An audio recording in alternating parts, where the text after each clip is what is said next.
Welcome to another fire episode of the Underground Nation podcast, where raw stories and real artists collide.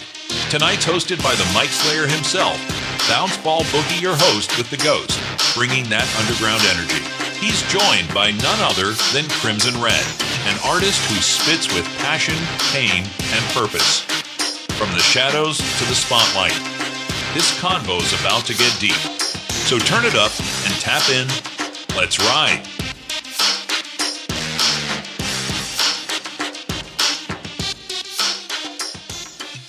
Yo, what's good, Underground Nation? I'm your host with the Ghost, Bounce Ball Boogie, back in the shadows, bringing the real ones to the light. And tonight, man, we got one of the coldest voices in the underground. He ain't just rapping, he's bleeding, he's screaming, he's praying in his own way through these records. This dude's been merging pain with poetry, and he's got a sound that cuts deep through the noise. You've seen the visuals, you heard Hearts Cold, but tonight, you're gonna feel and learn more about the one they call Crimson Red. Yes. Crimson Red, how are you doing, man? Yo, I am chilling tonight. I'm so glad to be here. Appreciate you so much. I'm chilling tonight, yeah, and I'm feeling all right. Hey. Chilling tonight, yeah. All right, cool, man. I'm glad that you're catching the vibe here at the Underground Nation podcast. I appreciate you taking the time from your busy schedule. We were just talking about how you're just running amok across Pennsylvania or some shit. Yeah, I was going to say, I can't stop. Always on the move. Always on the move. Always on the groove. You know what I mean? All right, Crimson Red, we want to learn about you and your music and everything you got going on. But before we start, well, you know what? Here's where we'll start. Do you remember the exact moment when music went from a hobby to a purpose? I would say, honestly, where it all started in the beginning, basically with my best friend, one of my best friends, Danny, for example, kind of pushing me on to like doing music and stuff like that, because I've always wanted to do it. It's just I never had that push. So not many of us have a Danny. Right. And shout out to Danny. I feel like I bring up Danny all the time, and he's always just like, bro, like, you did it yourself. And I said, hey, bro, you gave me that push, you know? Push that made me move. But really, I would say probably like the biggest, like, all right, this is like what I want to do. This is like really go time was the last performance I did in April for launch, where I opened up for Dave East. I was like, wow, like I could die happy and nobody can take that away from me. And I'm like, I'm putting that on my resume. You know, like, that's how I knew. I was like, yeah, you know, I'm where I belong. Seriously. You said performing with Dave East? Yeah, I opened up for Dave East. Wow. Yeah. Sold out arena? What was that like? Basically, it was fun. Like, I think the biggest, you know, kind of like if you could compare, was the last show that I had the year before. It was maybe like max, maybe 20, 25 people. And before even people started showing up, I went to the actual like show stage and whatnot. And I turned around, I'm like, oh, this is going to be really big. And I would say about like 250, 300 people showed up. And I was like, holy shit. Like this is not like a regular show that I usually do. So I was truly honored. And it was just kind of like a moment. Because even Zach was with me because I was on stage with him. And when we were behind the scenes, he's like, you got this, man. Like, he was hyping me up. He was the biggest hype man. Zach. Are you mentioning Zach Riffle?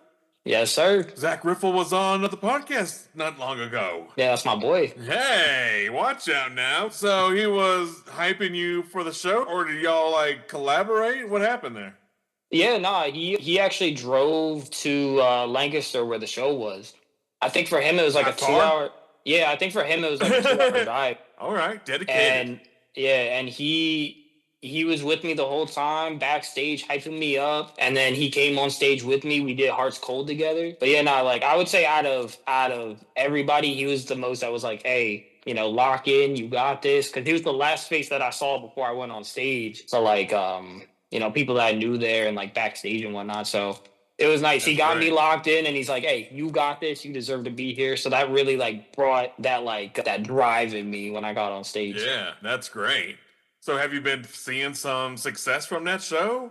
Some hype social media or even locally? For sure. Yeah, no, one of the biggest things, like, as soon as I got off stage and whatnot, like, a couple people started coming to me and they're like, yo, you did amazing and stuff like that. I was like, oh, I appreciate you. Yeah. But I would say one of the biggest things is, like, you know, a lot of people see other people on stage and they're like, oh, you did good, stuff like that. But it's one thing when they go up to and they say by name, like, hey, Crimson Red, you did good. It's like, damn, you remembered my name. So for that, I was just kind of like, damn, all right.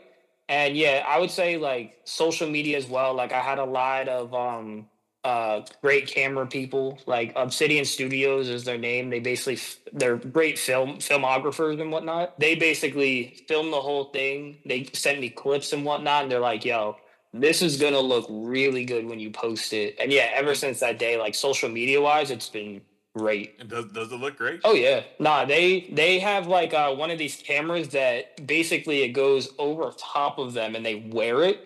Oh dang. When we were walking through security, even security was like, "Oh shit!" Like, because I'm like, "Yeah, they're with me and whatnot." And security was like, "Damn, how much does that cost? That looks like that costs more than my car." And it does. So back up. Yeah, don't touch. So then you said it was in Lancaster, but I believe you were growing up in Reading, PA. Is that right? Yeah. What were the first sounds, artists, or moments that really shaped your identity of who you are today? I would say it's a mix of everything. Because like my mom brought me up on R&B, my dad brought me up on heavy metal and stuff like that. And then my best friend is really the first one that brought me on to like hip hop and stuff like that. So I would say even like if you hear my music and stuff like that, I would say like it's a mixed bag of everything that kind of just turns it into, you know, my own sound and whatnot. You know, when I was listening to the songs you sent me and kind of digging deeper online, I noticed you like to blend rap with like rock and had some kind of, I don't know, like punk, emo influence. So this fusion, it was intentional, or did it just pour out of you naturally? I feel like I would say naturally, because even people, they try and ask me, they're like, well, how do you do this and how do you do that? Oh, you want the sauce, baby. You got to pay for the sauce.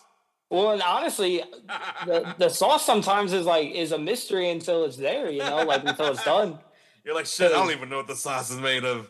I am the sauce. Yeah, right. I jump in the bowl. But yeah, no, a lot of people, they're like, so, you know, how do you do this? How do you do that? And it's like, it's a feeling. Like, I don't even know how to explain it, but it's just a feeling that you get. And I just do it. And then at the end, it's like, I understand it and stuff like that. And, you know, the whole like internal technical part is like, oh, you know, I mix that, I mix this. But when it comes to like making the song, it's all just, it's a moment, you know, it just kind of happens. It just kind of happens. Man. So you create the moment. Oh yeah. So you're almost like the thermostat in the room. You create the temperature. It's hot. It gets hot. We're about to get sweaty in here, yo. You don't like to exercise? I'm gonna make you work out today. Ready? Thanks. Sweat it off. We jumping. We bouncing. Arms up, side to side. Welcome to aerobics with Crimson Red, where you walk away drenched, soaked, and halfway dead.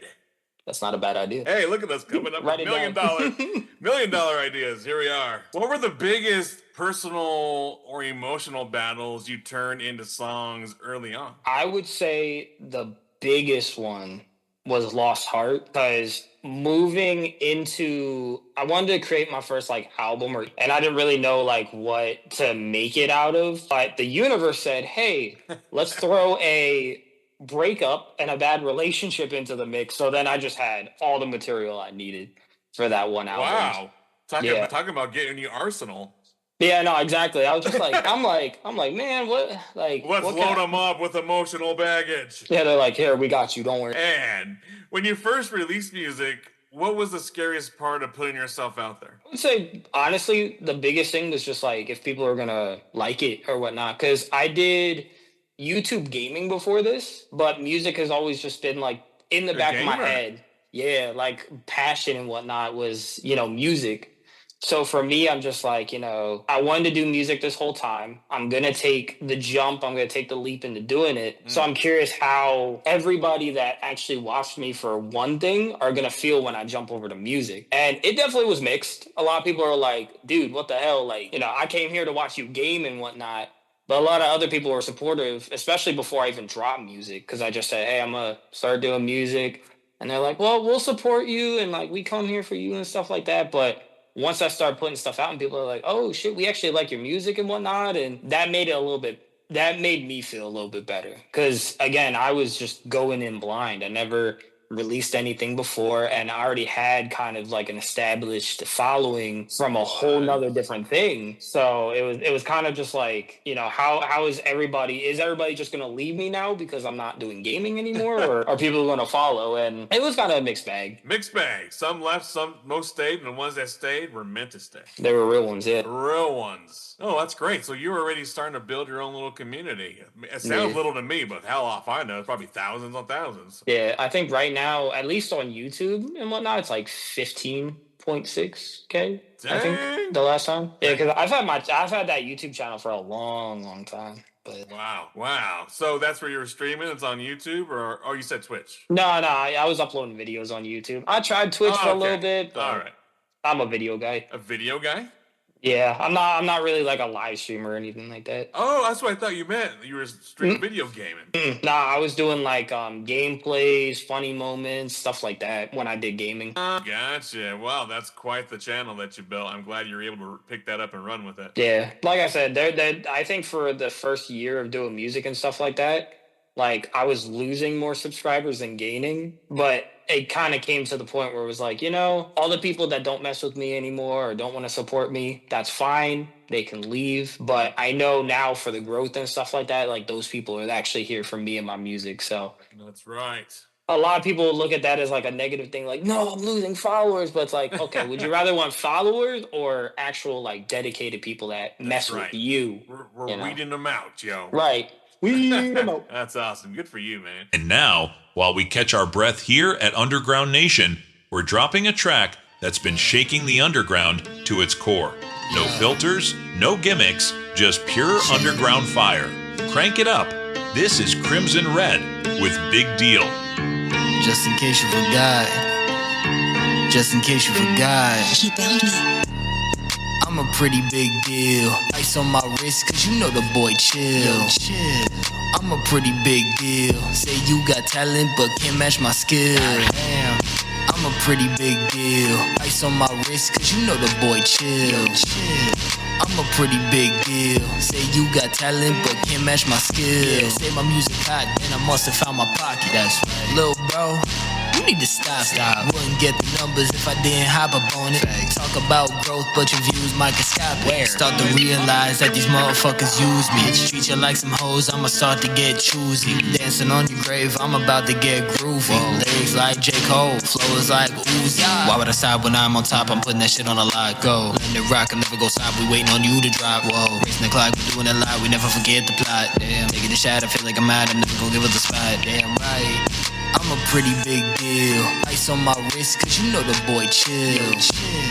I'm a pretty big deal. Say you got talent, but can't match my skill. Damn. I'm a pretty big deal. So how long ago was this? When did this start? It sounds like it wasn't that long ago. What, music?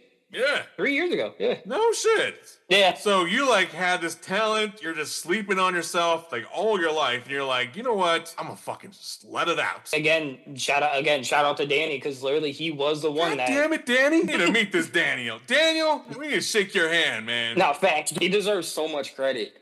He literally was the one that was just like, hey, what do you think of this beat? I said, okay, it's cool. And he said, you got 24 hours, go. You know, I was like, oh, shit. Oh, so, shit, y'all locked you in the room with... He did. You got 24 hours ready to play again. You're not eating, using the bathroom, or nothing until you finish this song. I was like, oh. Yeah, good thing you stayed in Danny's room. Yo, I mentioned earlier a song, Heart's Cold, and I believe that was with Mr. Zach Riffles. Yes, sir. Very powerful song. How did that connection come to life? I'm curious. So it was actually interesting because he just talked to me. He hit me up on Instagram and he was just kind of like, yo, I mess with your music and stuff like that. And we talked.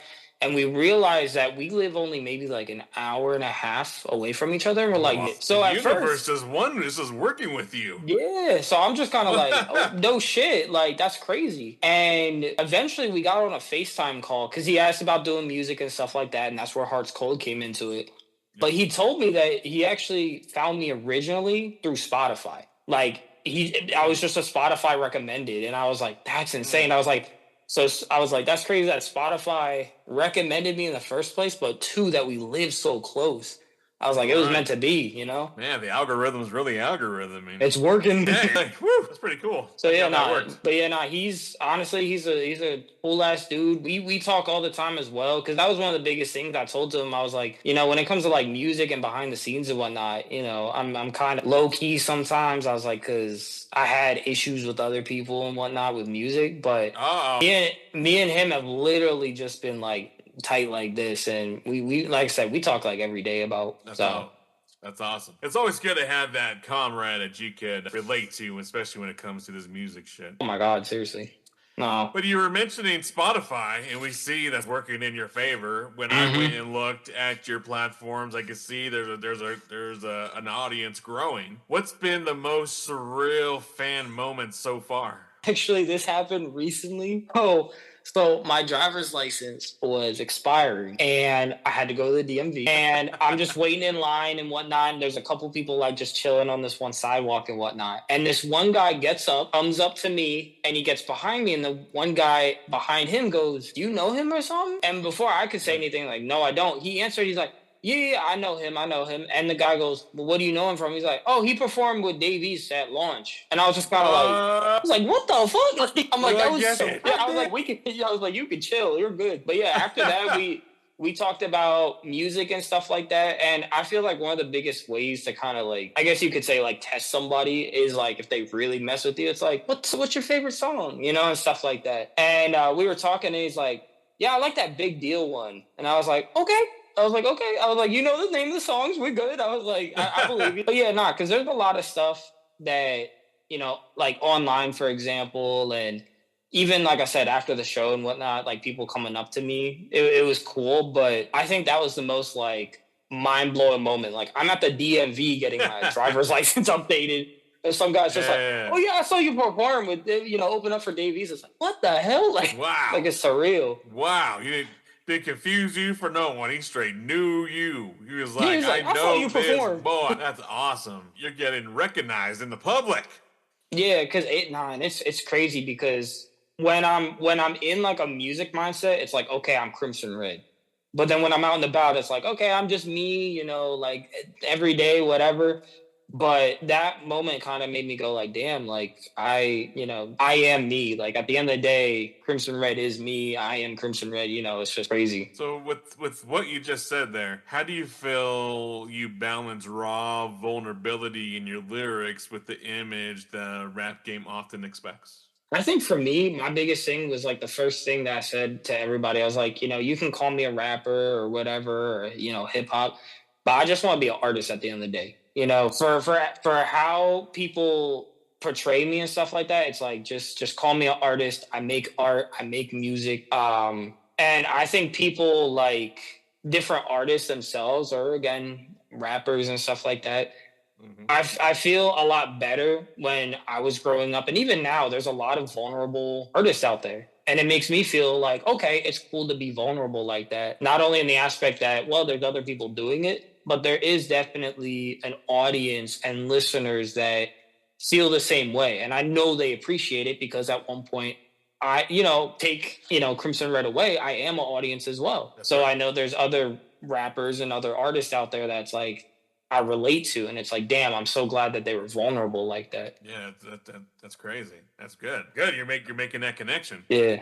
So are you also producing music, or are you more focusing writing lyrics? So technically, I do it all. I would say producing, writing, recording. Yep. Mix and mastering. All the above. Yeah, the only thing that's kind of like 50-50 is the beat making and the instrumental portion of it. So like on my next upcoming album, like it's basically, I think I produced like 6 different songs, and that's when I started getting into it. But beforehand, I usually just like purchase beats, or, you know, have friends that produce for me and stuff like that. But this was like the first time where I was like, you know, I want to get into producing as well, not only just so I can say like, yeah, I can do it all, but it feels more personal as well. And that was another reason why I wanted to mix my own vocals and, basically do the mastering for my own stuff, because I was like, nobody's going to know me quite like me. So I wanted to have more things that I knew to make it a little bit more personal overall. Yeah, absolutely. Absolutely. Well, that's crazy. That's a crazy amount of talent. I mean, in 3 years, how did you unlock all this? Like, how did you even discover I can make beats and also be a vocalist? When I am so focused and locked in on something, like I tell you, like what's happening? Yeah, like my one friend, he was the one that basically he started mixing his own vocals and stuff like that. And beforehand, I would usually send him out, and it was like $100, and I was just like, man, I can't keep doing this. Like $100 can go towards so many different things. So he's like, I'm gonna start mixing my own vocals and stuff like that. And I said to him, I was like, that's not a bad idea. For like, I'd say a week straight, YouTube videos, practicing, getting tips from other artists, 5 days straight until I finally found like my own sound. But the biggest thing is too, and I think what always keeps me going and just like a mixed side of thing and a beat making, just music in general, is that every single time with every single song, there's going to be improvement. And I think that's exciting. And I think that's the most exciting thing about music as well. Because a lot of people, they'll just be like, oh, I'm going to make a song and then, this is my best song. And then they'll stop, or they'll, kind of be like, oh, how am I going to make something better than this? But for me, it's like, okay, I got to make something better, or, find a new way to vocalize something. And I think that's the most exciting part about it. That's what keeps me going. Absolutely. There's so many things that you could just try. You never know. Oh, yeah. You never know. What's one track that almost didn't make it out, but now you're glad it did? It's a song, the song Jump In. I don't know if you did hear that one or not. Jump In? That one I just made like at a night. I heard the beat and I was like, okay, yeah, I'm gonna record on this and whatnot. And for me, I was just kind of like, okay, this song's good, it's whatever and whatnot. And I showed it to my girlfriend and she was like, oh, this one's really good. And I was like, I'm like, are you sure? So then I was like, okay, well, I'm gonna send it to my music friends, and they're like, well, this one's good. They're like, this sounds like a victory lap. Like everything that you've done musically, it sounds like a victory lap. And I was just kind of like, okay. And looking back at it now, because the song's a little over a year old, it really is that. It's just like like look where I came in music kind of thing, and I should be proud of it. Yeah. So, but yeah, I literally said, I was like, I could kick myself for thinking about not putting this up. Like, I'm so glad that I did. Good. I'm glad that you did too. With everything that you've said, I'm trying to see where Crimson Red came from. Where does that name come from? There's so many different, so many elements to this shit. Yeah, like every time that somebody asks me, they're like, where do you get this from? It's like, well, sometimes they'll be like, I watched like Family Odd Parents, for example, and the Crimson Chin. I just did Crimson. I always thought the word was cool. Chin. I always thought it was a cool name. I'm like, wow, Crimson goes hard, bro. But I'm also from Reading, and it's pronounced Reading, so I was like, oh well, I'll just be Red, Crimson Red. But I think one of the biggest things too that everybody follows up with, well, why not like Crimson Blue? Because isn't Crimson Red just red? And my response to that is Crimson is a little bit of a darker red. But also Crimson Blue sounded stupid when I started it. So I was just like, yeah, I'll stick with Crimson Blue. Crimson Blue. That is funny. So let's shake things up a bit. We're going to create a game. We're going to play a quick game. I title this as Crimson Red Flags or Green Lights. Ooh. Red flag is just no. No. Right. It's not the vibe. Green light, 100%, it's a go. Okay. I am going to throw random things at you, and you're just going to tell me on the fly. I don't want you to think. I just want you to say it. Okay. Red flag or green lights? Got it? Yeah. Ready? I'm locked in. Let's go quick. Auto-tune on everything. Red flag. You already kind of mentioned this, but rap beefs for clout. Red flag. Thought about that one. I did think about that. I kind of want to go in on this kid. I'd hold myself back. Labels reaching out to you. Green flag. You just got to be educated on what they say to you and what their contracts are and whatnot. Did you say blue flag? Green. Okay. I was like, wait a minute. Blue flag. It's like, nah, we got to reiterate the rules. We don't get it. He's red. He's not blue.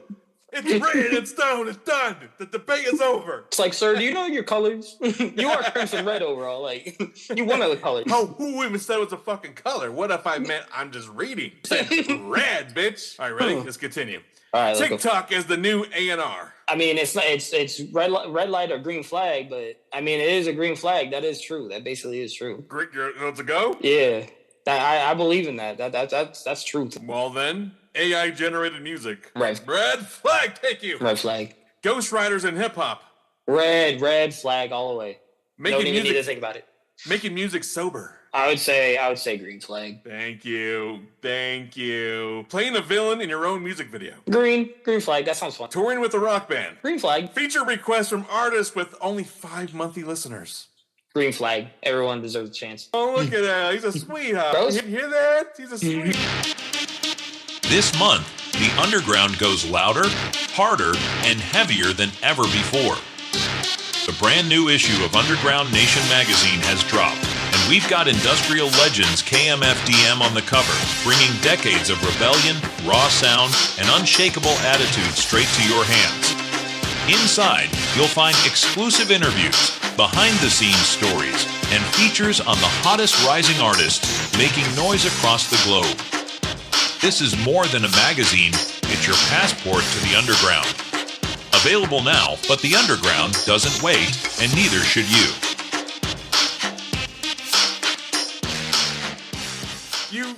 You mentioned earlier that you've got a lot of pain in your music, but when I was listening, there's also a lot of power. Where does that strength come from when you step in the booth? I think it really just comes down to a lot of that comes from the moment itself. Because like I said, when it came to like on a pain aspect, you know, like with lost heart and whatnot, just gotta have a breakup. So it's just in there and I just let it out. And let it out.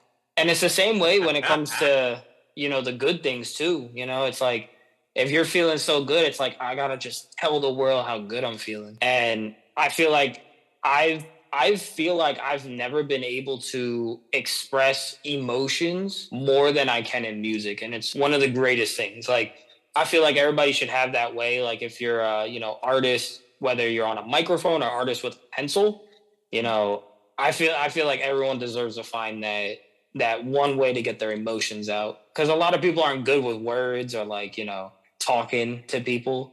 You know, like if someone asks me, hey, what's wrong?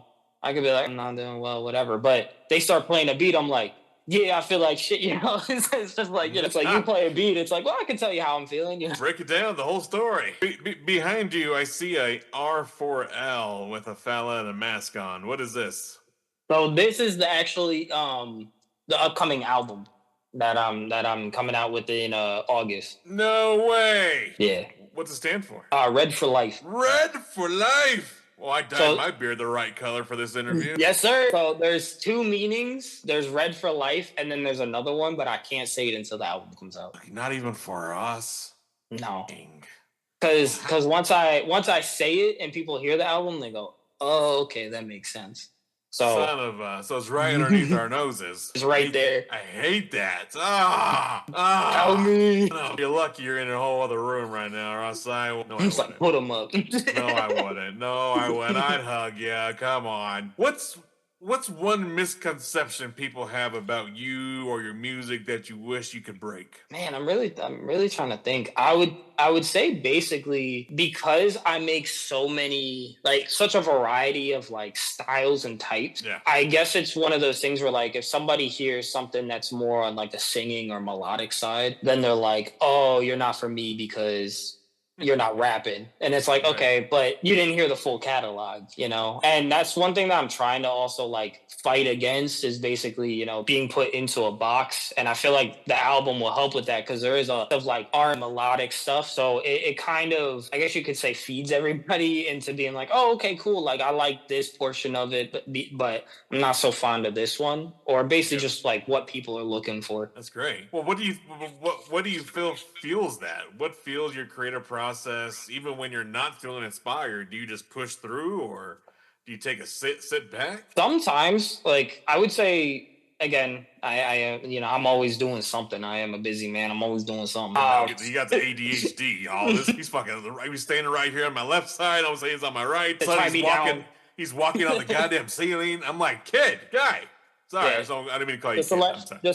to let everyone know, they had to tie me down to this chair before the interview started. That's why he's in the dark, mother. Yes. He didn't want y'all to see the rope. Yeah, It's like, you're we in the can't let him know. background right now, aren't you? You're like, you're gonna do this goddamn interview. We're gonna tie you down. You ain't leaving till it's done, bitch. Yeah. God damn it, Danny. Thank you.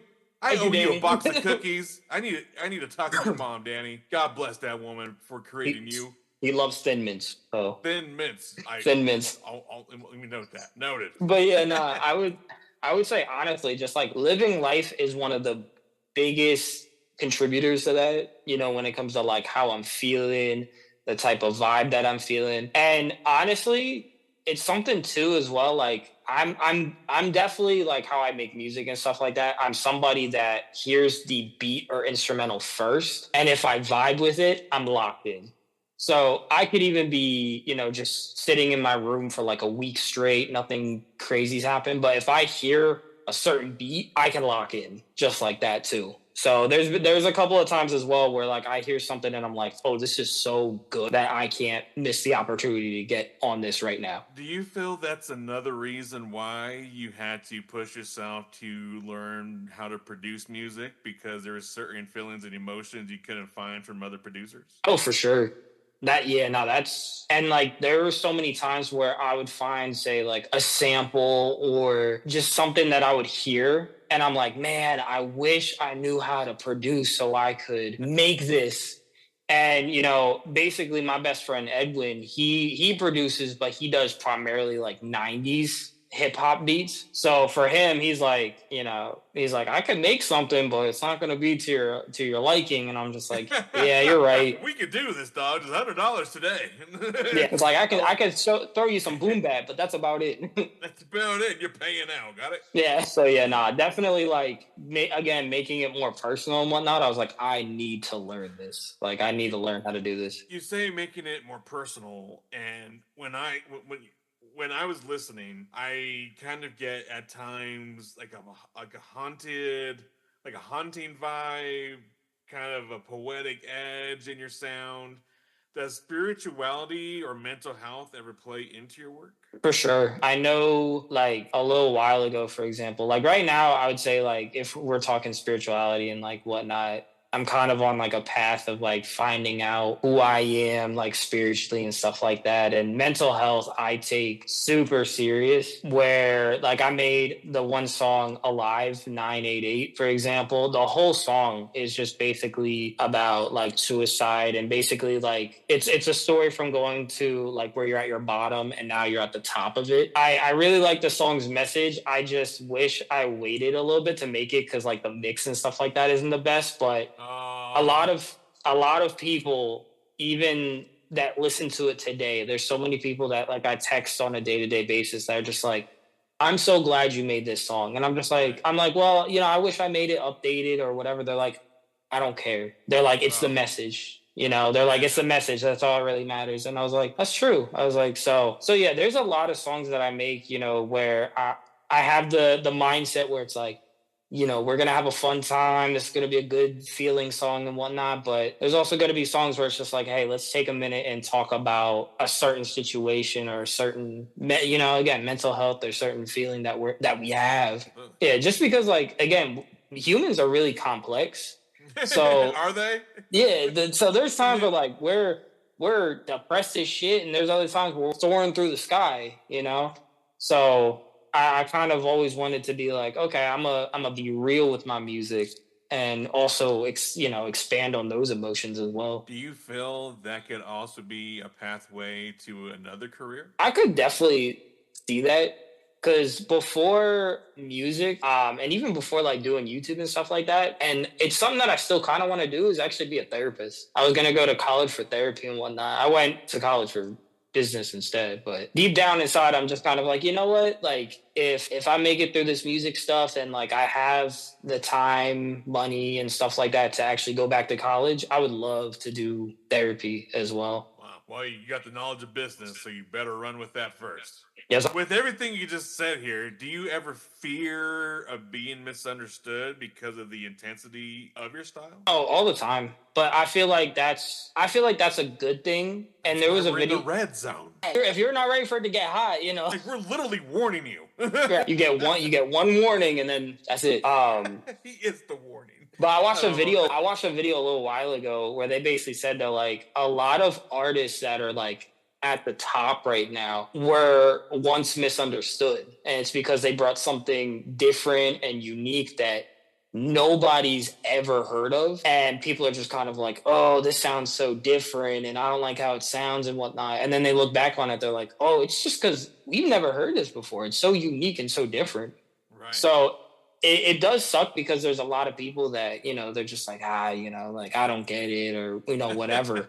But for the people that do get it, they're just like, yeah, I've never heard anything like this before, or, I really connect to it. So I feel like in that aspect, it does suck, when people are just like, I just don't like your music. It's like, hey, that's fine. But I know that if I'm doing it different and I'm doing it me, then I can't be any happier. Absolutely. I applaud you for that. Thank you. You're welcome. You are absolutely welcome. And in this day and age, success looks different for everyone. You don't have to be chasing Grammys and Emmys. You don't have to be on a Billboard Top 100 anymore to find success. In your perspective, Crimson Red, what does success look like for you?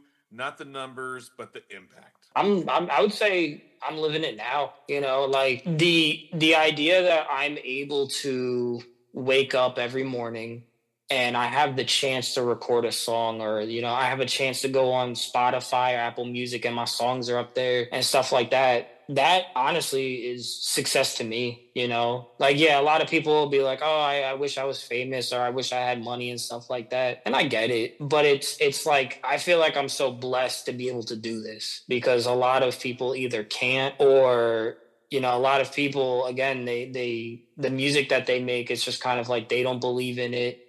So I believe in myself. I believe in my music. And I think making it is just having at least even just one person listen to my songs and resonate with it, where they're like, man, I really like this song, or I really like, how it sounds, or the message behind it and stuff like that. That honestly is the greatest thing to me. Yeah. More than having like 1 million followers or anything like that. As long as one true person is just like, yo, this changed my life, or, I love the meaning of this song, then I'm happy with that. Yeah.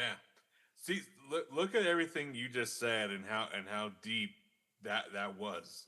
And I brought that up because I was just talking to another artist earlier today, and they were asking me like, yo, I'm getting traction on YouTube, but I don't know what more to do other than releasing my music.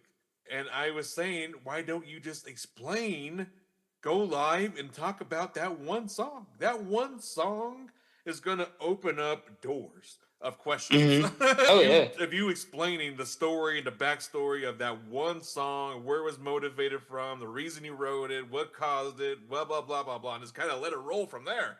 I mean, you're talking about something you love and have passion for already, so why not just go dig a little deeper for the fans, like on a YouTube live or a longer form of video content for your YouTube? And I just saw light bulbs going off for him, and I was like, dude, that's all you got to do is just tell people more about the backstory. Right, make it personal. Let them in your life. They love the song, but they want to know why it exists.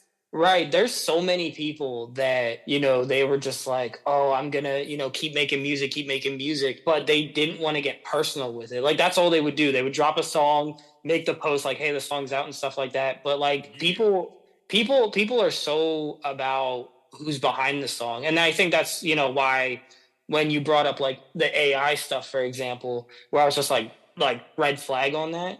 Cause it's like, if you hear like a AI song, for example, it's like, okay, the person behind that, it's just code, like there's no real connection there or anything like that. So for people to get connected with the song and the, vision behind the song, and you even explaining it, And especially too, if it's something that like you're hearing them talk about the song, they're like, wow, I'm feeling the same exact way. Then you guys are connected in that aspect too. So yeah, I think behind the scenes stuff and whatnot, and that's even something that I'm learning too as time goes on. But I'd even say to like, again, for that artist and whatnot, one of the biggest things is like, you know, it all takes time. It's not gonna happen tomorrow night. You just gotta keep up with it and just enjoy the journey that you're on. Because that's how I look at this. It's just a journey. Eventually we will all hit our destination, you know, that we want to reach. But I want to reach my destination and be able to look back and be like, damn, look at all these memories that I created, you know, while I'm sitting comfortably and whatnot. Absolutely. While you're sitting comfortably. So that means no kids. Oh no, I definitely want kids. I know they're gonna but there's no shake kids shit right up. now. Right, there's no kids right now. See. So I'm a father of 6. So when Oh my time God. I hear someone say I'm living comfortably, I'm like, yep, no kids. Yeah, I got no kids. As soon as the kids in the mix, shit gets really complicated. You said 6 kids though. Yeah. Damn. Yeah. They don't call me Bounce for nothing. Yeah. Well, let me tell you, man. You got the world in your hands. You got that freaking phone. You can hit that little red button and go live and talk to your community.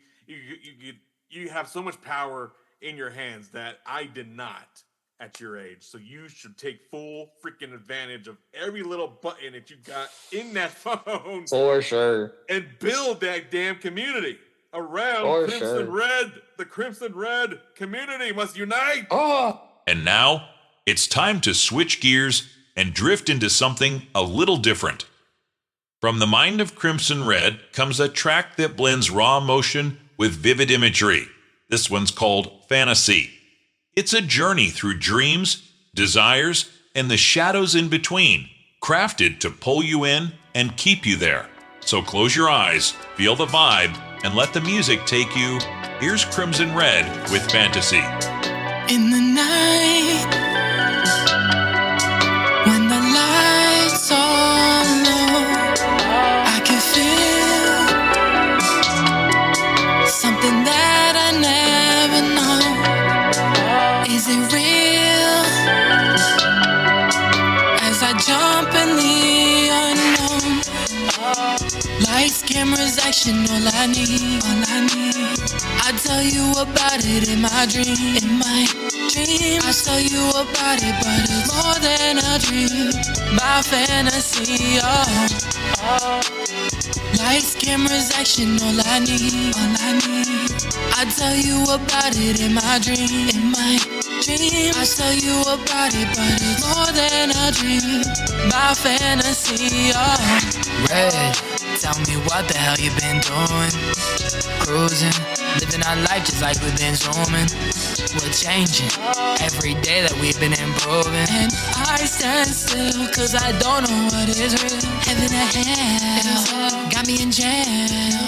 Feel like a cell. With that being said, are there any dream collabs or producers you're manifesting to work with this year, next year?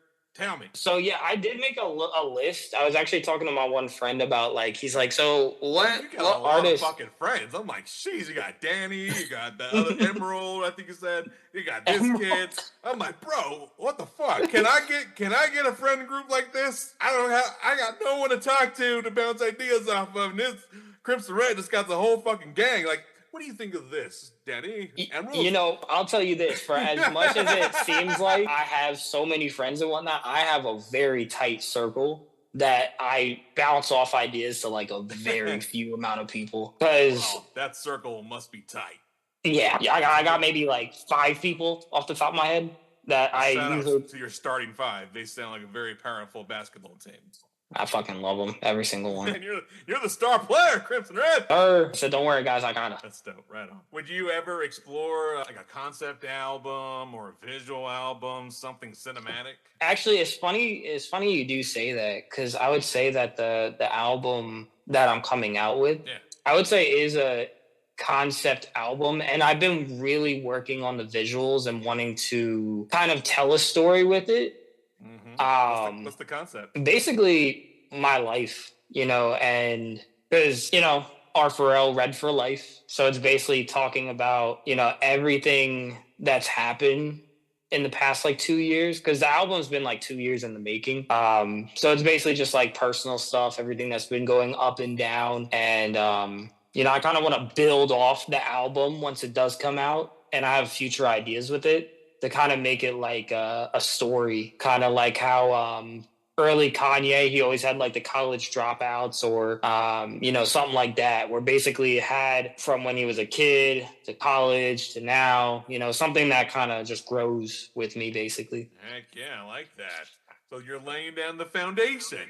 Yes, sir. There you go. This is the start. Do you feel you want to stay here in the underground, or are you looking to redefine the mainstream lane? It's really something that I didn't think about. It kind of whatever you want, universe. Yeah, like as long as I can keep making music and do it as freely as possible, and that would definitely be underground independent. That's really all I want. Like I said, when it came to like, what's your dreams, what's your goals, what's your aspirations, it's like I'm living it. Like I get to make music every day, so I can't really complain when it comes to that. It's just whatever the universe or God kind of goes, hey, you're gonna be in the underground, you're gonna do some great things there, or eventually, it gets to a higher playing field and stuff like that. Whatever it may be, I just want to be the best at it and really, do my best at it. Good. Live for the moment. Yes, sir. Live for the moment, and don't let those hoochie mamas pull you away. Don't let them distract you either. What do you call them? Groupies. Look at those groupies backstage. They'll ruin all the fun.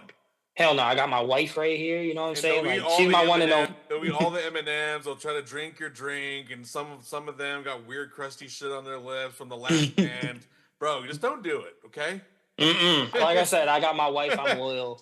I'm set on the love side. Hear that, wife? It's on recording. He's loyal. This is for life. He's loyal. We got it on video now. Your dress is going to be red. Facts. He don't care if you're still a virgin, the shit's going to be red. It's red. No matter what.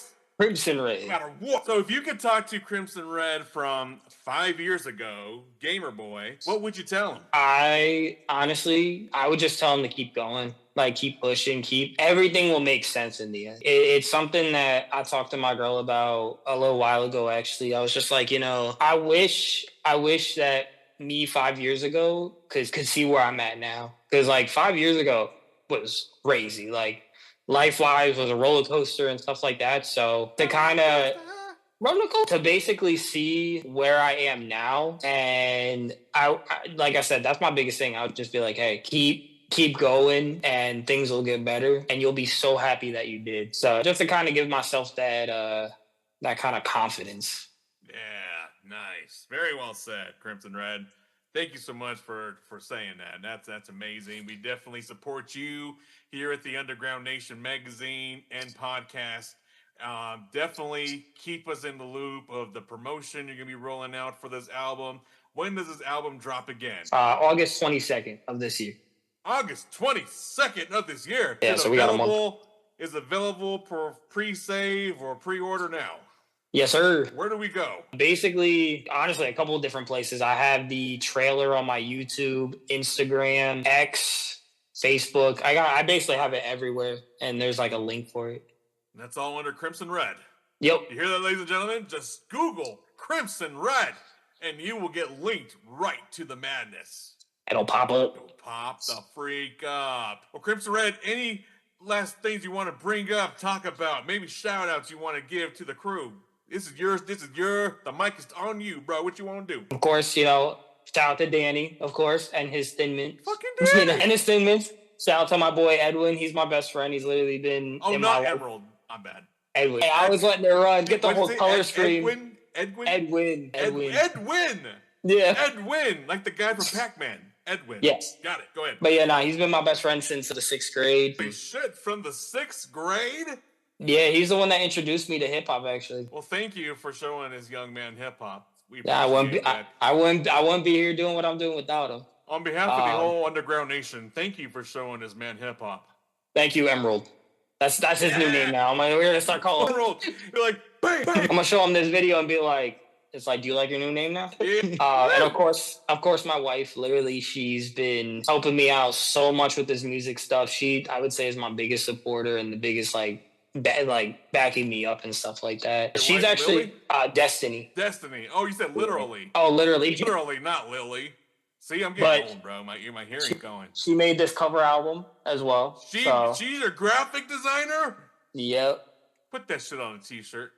Give her 20% royalty. Hey, I was gonna say we already got the merch coming out soon. So is there really? Is there a website already out? Is it coming soon? Is there a newsletter? Tell me where to go. Basically, yeah, newsletters. It's basically through Spreadshop, but either if you hit up my link tree, which I think is on all my socials, or my actual website, which is in the link tree. I'm pretty sure it's unitedmasters.com/Crimson Red. Shout out to United Masters. But basically, it shows like all the songs that are out or are coming out. It has my YouTube on there. It has merch, all that kind of stuff. So it kind of keeps it like all compact. Nice. Well, I can't wait to go check that out. And I hope you all feel the same exact way that I do. We're going to go get that new album on August 22nd. We're going to run it up. But for now, we're going to hit that little red button to pre-save. We're going to jump over to Apple. We're going to pre-order. We're going to go hit up Crimson Red on his little newsletter with the United Masters and say, yo, link us to the damn merch, motherfucker. Why you waiting so long? We want the merch right now.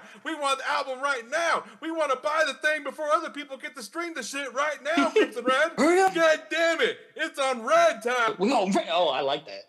We on red. It's red alert, baby. We got to go now. Yes, sir. Time is almost up. The apocalypse is around the corner. We got to go now. But yeah, no, I would say my final words of wisdom and stuff like that. I say this all the time. Oh, shit. Final words of wisdom. Wait, let me take a deep breath. Hit me. At the end of the day, do what you want to do. It is never too late to start, and just honestly have fun doing it. Because like I said, with the whole journey, monologue that I did and visual that I did, it's not about getting to the destination. It's making all those memories along the way, and you'll feel so much more fulfilled once you get to the journey and you're like, damn, I did all that and I had a good time doing it too. For therapy sessions with Crimson Red, check in with me now, Ball Boogie. For only $35 an hour, you can have your own personal Crimson Red therapist. I'm telling you, I should go get that degree. This is how we should do it. Incredible words of wisdom, Crimson Red. Thank you again for stopping by here at the Underground Nation podcast and magazine. We definitely support your movement. We will be there to help you launch this album as long as you include us. Just tap us in all the promotion, and we will share it amongst our community and provide you clips from this podcast to help with that promotion. Yes, sir. Thank you, guys. Thank you again. Thank you for having me on. Thank you, everyone, for watching. It was fun. I had a lot of fun on here. It was a bouncing good time. That's how you empty your soul, y'all. Big shout out to Crimson Red for pulling up and keeping it raw with us. If this episode hits you in the chest, don't just keep it to yourself. Share it, post it, tag it, scream it in the alleyways if you got to. This is what Underground Nation is about. No gimmicks, no filters, just truth over beats. I'm Ball Boogie signing off with the next time we dig deep and drag another story to the surface. Stay tuned, stay tapped in, and as always, stay dangerous. And that closes out another powerful session here on the Underground Nation podcast. Tonight, your host with the ghost, Ball Boogie, sat down with the one and only Crimson Red, delivering raw stories, real emotion, and that unfiltered underground energy. Before you go, don't forget the latest issue of Underground Nation magazine featuring KMFDM on the cover is out now, and it's yours for just $14.99. Grab it, support the movement, and keep your ear to the streets, because the underground never sleeps.